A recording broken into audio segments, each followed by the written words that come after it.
How to destroy the entire world. The world is made up of continents, which is made up of countries, made up of states, then cities, villages, communities, which are made up of individual homes or families. So if you want to destroy the world, you start by destroying the human family.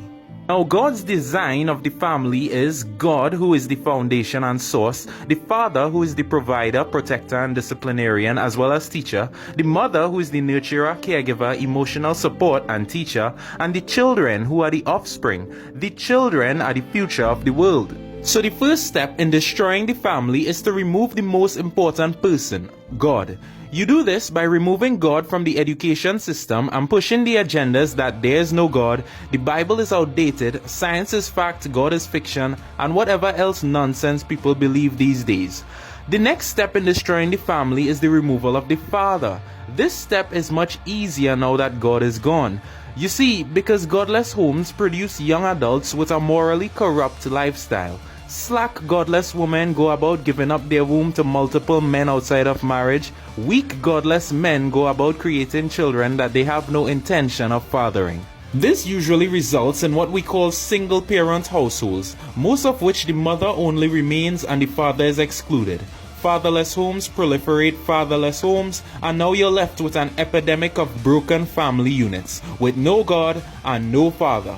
But it doesn't stop there. Now the single parent is left with the full responsibility of the home. They are so busy making ends meet that they have minimal time to spend raising their children themselves. So the child goes to school and he's learning his principles from the education system. And what is the system teaching? The system teaches your child that now you can have a family with two fathers or two mothers as parents, and somehow that is perfectly fine. This stupidity further corrupts the already broken family units that we have in the world.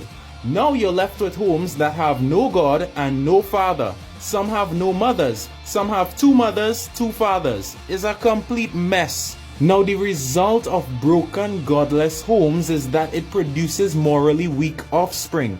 Our young men are growing up with no fear of God, no strong sense of integrity and righteousness and godly character.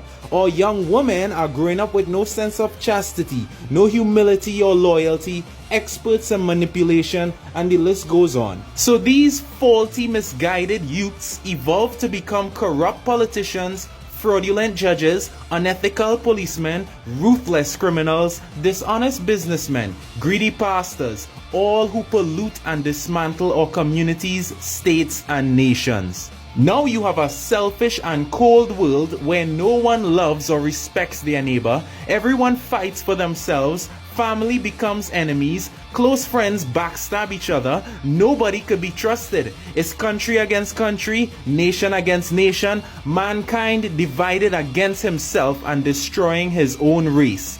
It's only a matter of time before a world like this collapses and self-destructs. And it all begins with the removal of the most important member of the family, God.